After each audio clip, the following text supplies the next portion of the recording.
Rasovai ir Čiuliečių šiltą sutikimą. Turiu Jums pasakyti, kad mūsų kolektyvas gauna labai daug laiškų nuo savo gerbėjų iš visos Lietuvos. Šiuose laiškuose mūsų paprastai prašo atlikti vieną ar kitą kūrinį. Taigi mes pasitarėme ir nusprendėme savo pasirodymuose, koncertuose įvesti tokį pageidavimų sveikinimų skyrelį. Štai visai neseniai gavome vieną labai įdomų laišką. Aš tiesiog neatsilaikiau pagundai Jums jį trumpai pacituoti. Mums parašė Arktinio ledadurio Piotras Čaikovskis komandos vyrai. Kieno? Ledadurio.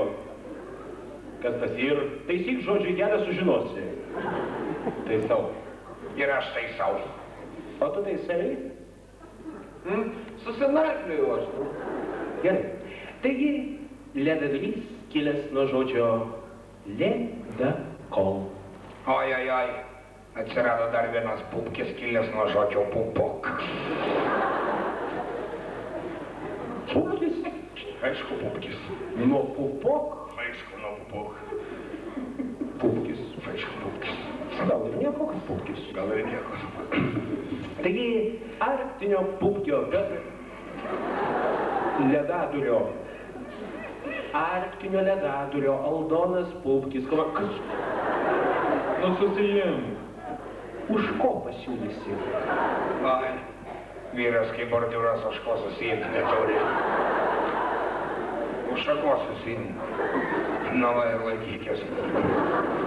Reiškia taip.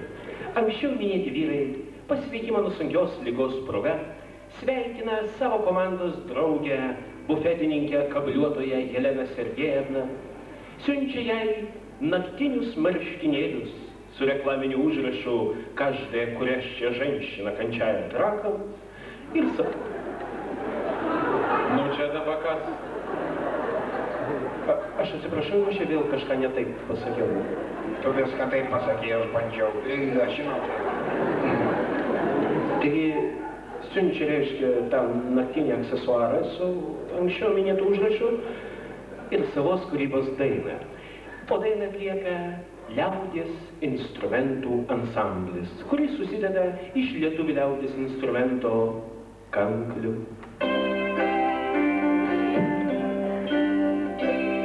Štai, tarptautinis liaudies instrumento gitaros.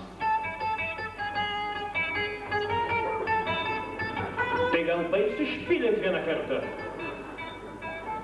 Ką? Iš pytlų čia viskas, konkrečiai, nu. Iš pytlų, matai. Na, o trečiasis ir pagrindinis instrumentas šiame liaudies instrumentų ansamblyje, tai japonų liaudies instrumentas Yamaha. Skambi erotinis valsas. Merginos kviečia, vaikinai nesislapsto.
Aqui